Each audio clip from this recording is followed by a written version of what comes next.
Hey guys, welcome to AndroGuider. So in this video we are going to talk about the Ubertale kernel, which is there for the Android 1 first generation devices, and this kernel was released just today, that is on 14th of July 2016, and it brings in certain new features such as overclocking and underclocking, which I will just be talking about in a moment.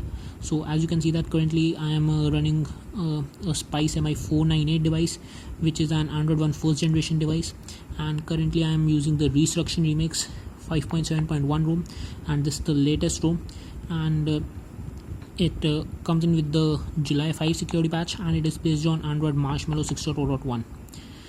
Okay, so in this video we are going to benchmark the features of the Ubertale kernel.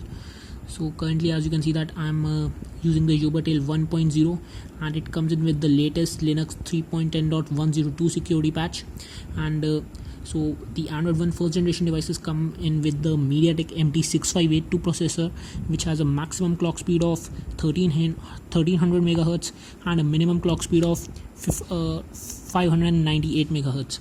But using this kernel, as you can see that you can adjust the maximum clock speed to, you can overclock your CPU cores to 1500 MHz and underclock them to 385 MHz. So that's a new add-on, and in this video we are just going to do various benchmark scores regarding that. So first of all, we are going to benchmark when the CPU governor is set to performance, and the maximum CPU frequency is set to 1300 MHz and the minimum one is set to 598 MHz. So we are just going to check the scores which we get using that. Okay, so now we will just start the benchmarks. So currently I am also using the latest AndroGuider benchmarks app, and so at the moment we have a maximum clock frequency of 1300 MHz and a minimum clock frequency of 1300 MHz. Just let that start, and I'll just clear all the other apps which are there in the background, and I'll just press on test. Okay, just it needs some permissions. So this is AndroGuider benchmark 6.1.5. So I'll just enable the permissions.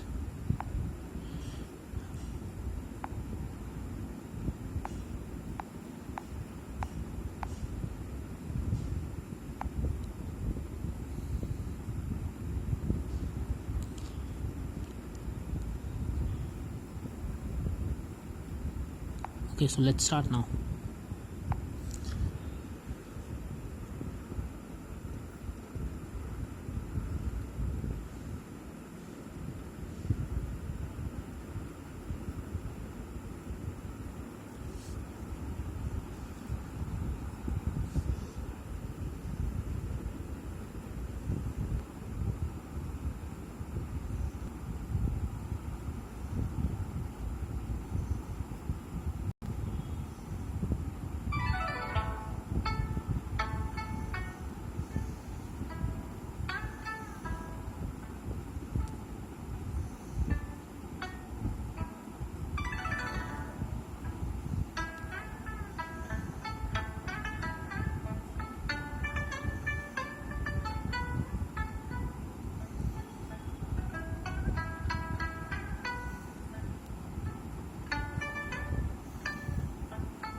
So it's just about to be completed, and as you can see that we have got a score of 9595. And if you want to just go into the detailed analysis, then we have a 3D score of 643, UX score of 2944, CPU score is 2751, and the RAM is 3247. Okay, so now I will just go into ZS control, and we will then just configure the maximum and the minimum clock speeds.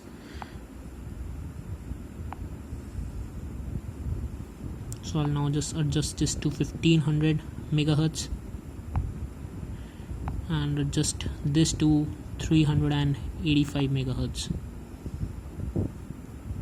And just before that, if you want to have a look at my frequency table, then there you can see that my device has been up for about 3 hours and 37 minutes or 38 minutes, and the 1500 megahertz, so the CPU cores have been in that frequency for about 2 hours and 55 minutes, which is about 80% of the time since my device has been on boot, and they have been in the 385 megahertz frequency speed at for about 2 minutes and 15 seconds, and that is 1% of the total time, because I have not even let my device sleep for that long. I have been using it since that time. And now we'll just get into the benchmarking. I'll just clear all the apps first, and then let's get into AndroGuider now.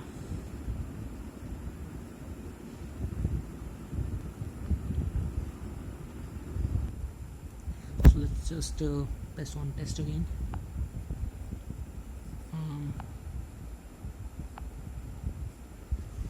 Okay, so it's up and running again.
guys, it's just about to be completed, and there we go.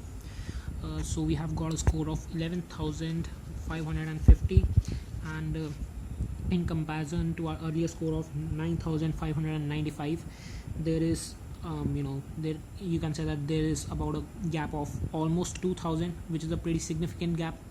And you'll just go into the bifurcations now, and we have got a 3D score of 739 in comparison to the earlier 3D score of 643, and we have got a UX score of 3,736 in comparison to the earlier score of 2,954. And then we have got a CPU score of 3,540 in comparison to the earlier score of 2,751. And lastly, we have the RAM, and there is an improvement in here too. So we have got a score of 3,535 this time in comparison to the earlier score of 3,257. And if we go into the bifurcations of the CPU part, because that's the important part, then in CPU mathematics, we earlier had a score of 428, and this time we have a score of 514. Last time we had a CPU common use score of 1,126, and this time it's 1,335. Last time we had a CPU multi-core score of 1,197, and this time it's a big increase of and the score is 1,691. So as I have already told you that we almost have a difference of 2,000, which is a pretty significant difference, and that clearly implies that the overclocking is working really very well, and that's reflected in the benchmarks. So that's all what I have got for you guys in this video, and if you like the video, then do hit the thumbs up button, and if you want to watch for more videos from my channel, then do hit the subscribe button too. So thanks for watching guys, and I will catch you guys in the next one. Have a nice day.